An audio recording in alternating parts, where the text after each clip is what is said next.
ಮುಂಜಾನೆ ಬಂದಿದ್ದೆವು, ಇನ್ನ ಇವತ್ತು ಹೋಗೇ ಇಲ್ಲ. ಸ್ವಾಮಿಯವರು ಇಲ್ಲೇ ನಾಷ್ಟ ಮಾಡತ್ತಾರ ರಾತ್ರಿ. ಮತ್ತೇನಪ್ಪ ಅಂದ್ರೆ ಇವತ್ತು ಪೂಜಾ ಮುಗಿಸ್ಕೊಂಡು ರಾತ್ರಿ ಇಲ್ಲೇ ನಾಳೆಗೆ ನೋಡೋರು ಆರಾಮ್ ಸರಿ ಅದು ಹೋಲ ಬರ್ತಂತ ವೇಟ್ ಮಾಡ್ತೀವಿ. ಯಾಕಂದ್ರೆ ನಮ್ದು ಏನೋ ದಿನ ಬಕ್ಕೊಳ್ಳೋದು ನಾವು 28 ಡೇಟಿಗೆ ನಮಗೆ ಗುರುಸ್ವಾಮಿ ಭೇಟಿ ಆಗಲ್ಲ. ಇದು ಇರ್ಲಕ್ಕೆ ಇನ್ನ 70 ಕಿಲೋಮೀಟರ್ಸ್ ಅದ. ಸೊ 8 ದಿನ ಅಡ್ವಾನ್ಸ್ ಹೋಗಿ ಏನ್ ಮಾಡದಿ, ಅವ್ರು ಬರ್ಲಕ್ಕೆ ಲೇಟ್ ಆಗ್ತದೆ. ಹಳ್ಳು ಸುಮ್ಮನೆ ಇಲ್ಲೇ ಟೈಮ್ ಪಾಸ್ ಮಾಡ್ಕೊತ ದೇವ್ರದ್ದು ಎಲ್ಲೆಲ್ಲಿ ಸರಿಯಾಗದ ವ್ಯವಸ್ಥೆ ಅಲ್ಲೇ ಒಂದು ಆರಾಮ್ ಸರಿ ಇದ್ದು ಡೈಲಿ ಒಂದು 10-15 ಕಿಲೋಮೀಟರ್ ಮೂವ್ ಮಾಡತ್ತೀವಿ ಸರ್.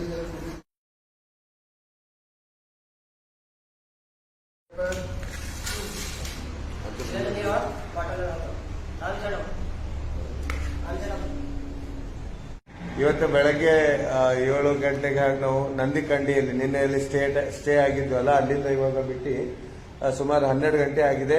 ಸಂಗಾರೆಡ್ಡಿ ತಲುಪಿದೀವಿ. ಇಲ್ಲೊಂದು ಶಿವಾಲಯ ಇದೆ, ಸ್ವಲ್ಪ ಸೈಡಿಗೆ ಬಂದು ಸ್ವಾಮಿ ಶಿವಾಲಯ ನೋಡಬಹುದು. ಈ ಶಿವಾಲಯ ಒಳ್ಳೆ ಟೆಂಪಲ್ ಇದೆ.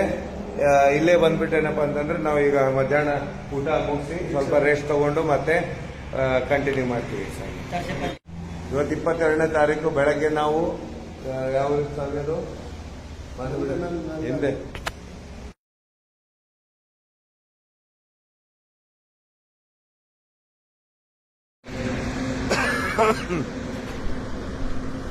ಪಾದಯಾತ್ರೆ ಹೋಗ್ತಾ ಇದೀವಿ ಸಂಗಾರೆಡ್ಡಿ ಕಡೆ. ಇವತ್ತು ತಾರೀಕು 22 ಅಕ್ಟೋಬರ್ 2022. ಸ್ವಾಮಿ ಶರಣಯ್ಯಪ್ಪ. ಸ್ವಾಮಿ ನಾವು ಇವಾಗ ನಂದಿಕಂಡಿಯಲ್ಲಿ ಶಿವಾಲಯ ಇತ್ತು. ಅಲ್ಲಿ ಏನಪ್ಪಾ ಅಂದ್ರೆ ನಾವು ರಾತ್ರಿ ಹಾಲ್ಟ್ ಮಾಡಿ ಇವತ್ತು ಈಗ ನೆಕ್ಸ್ಟ್ ಏನಪ್ಪಾ ಅಂದ್ರೆ ಬೆಳಗ್ಗೆ 8:30 ಏನೋ ಆಗ್ತಾ ಇದೆ. ಸಂಗಾರೆಡ್ಡಿ ಕಡೆ ಹೋಗ್ತಾ ಇದೀವಿ. ಅಲ್ಲಿ ಇನ್ನು ಹೋಗಿ ಮತ್ತೆ ಮುಂದೆ ಸಿಗುವ.